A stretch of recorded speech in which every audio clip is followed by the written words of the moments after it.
You are the target. You're always the target. I don't really understand when people talk about so-called Islamophobia. I mean, you know, I've used the term too, but just for practical purposes. But we have to know not to take that term too seriously. I mean, this is far too reductive. It's so reductive that it's misleading. Islam isn't just one of your marginalized identity groups in the West. We're not looking for a safe space inside your dungeon, inside that torture chamber that you call a society. You don't just attack Islam and Muslims when you overtly do so, when you explicitly target Islam and target Muslims, you know, like a sister for her hijab, or someone praying in public, or you vandalize a masjid. No, you attack Islam and Muslims whenever you degrade and defile humanity itself, when you normalize animalistic behaviors, when you addict people to drugs and alcohol, when you hypersexualize women, when you produce and spread pornography, when you indoctrinate people into abnormal and unhealthy lifestyles, when you prey upon the poor and you prey upon the weak. This is all anti-Islamic behavior. It doesn't matter that you're doing it to non-Muslims. You think we're not supposed to care about that? You're doing it to human beings.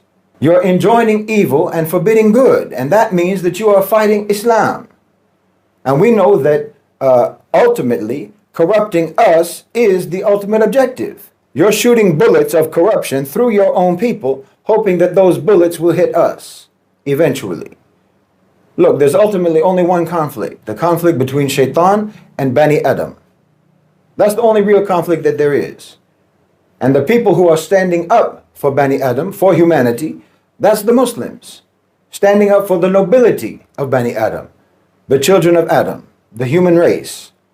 Standing up for the virtue and the honor and the dignity of humanity, that's the Muslims. We're the only ones doing that. And anything, therefore, that degrades humanity, that debases humanity, that dishonors and corrupts humanity, this is all and always an attack on Islam and Muslims. We're the ultimate target of that, even if they don't officially make it about us, even if it's not explicitly called Islamophobic, because we're here to uplift and to dignify and to purify and to sanctify human beings. We're here to prove our worthiness. But Shaitan is here to prove our unworthiness. So everything that gets promoted, that degrades people, is anti-Islamic. Being so-called Islamophobic actually means being against morality, being against piety, against virtue, against being upright and honest and chaste and decent. Because that's what we stand for. That's what Islam stands for.